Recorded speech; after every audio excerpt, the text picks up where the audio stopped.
Hi guys, I'm back on the bike again. I've been away for 3 days in Antwerp running a training course in the oil and gas industry. So it's back on the bike. All my spares turned up, which came from my one-stop shop, Rugged Roads. All of the bits and pieces I need, I've got loads of it over there as well. Where possible, I'm using OEM parts. If I can't, or they're just too expensive, I use the best I can possibly find in the way of aftermarket spares. But Jonathan at Rugged Roads, he'll put you right. He's very knowledgeable, all of his staff are. Right, back to the bike. Piston rings. They are within spec, but they are slightly corroded on the top parts, and you know, even though I've cleaned them up with emery cloth and everything else, they are in spec. They're right in the middle of the spec range on all of the rings. So what I've done is I've put brand new rings on the piston. I've honed the bore. There is slight pitting here, but when I put the old piston rings below the pitting, above the pitting and on the pitting, they were still in tolerance, but it's not to say you might not get a bit of leakage past one of the rings or all of them at this point here. I haven't got time to hone the bores, to get them done, you know, to go up to the next stage up. I think it's 25 thou, taking off the inners, do a rebore on them.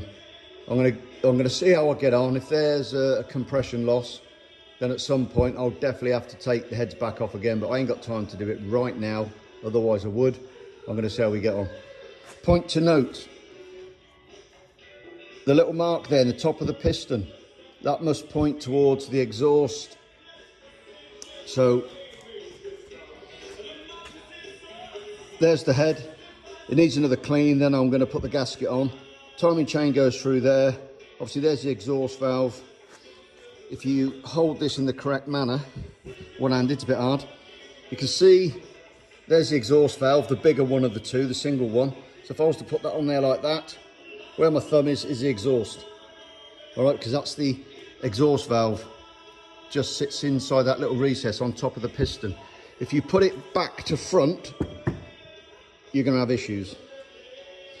I've just got the new piston rings around the piston, and as you can see, I've just put in the gudgeon pin, and I'm just about to put the circlip in.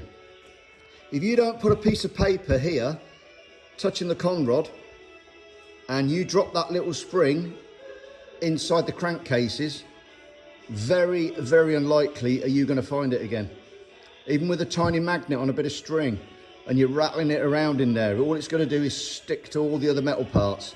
So I doubt very much you'll get that out if you drop it inside. Make sure you put a bit of tissue, tuck it into the crank, make sure it's around the side so it can't, so if it hits the sides it's going to fall here or on the floor. Just a little tip. So I'm going to put the circlip in. I've oiled the bore, oiled the rings, oiled the piston, oiled the bearing inside the gudgeon pin, and I've squirted a little bit of oil down on top of the crank there as well. So I'm going to lower this down onto the brand new gasket, which is just there. This surface has been prepped, but I'm going to give it an ISO wipe and a degrease to clean it. The chain, I'm going to feed through under there and out over the top, and I've got a bit of the old zip tie just to keep it up, because once it's in place and this block goes down, I'm going to rest the chain on one of those studs by placing that over there as it comes through. Stop the chain dropping down the bottom, and just make sure it doesn't, you know, drop a tooth and all the rest of it. At the moment, it is timed on the rear cylinder at top dead center. That one's already been done, timed, and then once it was timed, I moved this forward to the time position, and the conrod came up to the top, top dead center. And now I'm going to bring all this down in position and go through the process of putting the gasket on, cleaning the surfaces, putting the gasket on, cleaning this surface, putting some gasket sealer on, very slight gasket compound, and then obviously I've got the brand new one there to go on as well.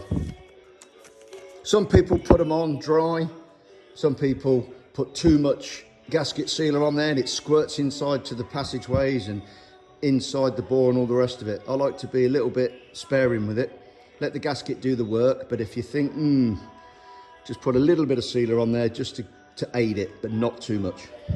Right, I'm going to crack on and I'll get to the point where basically it would be making sure the tappet adjustments are within their correct tolerances. And if not, adjust them. Right, I'll crack on.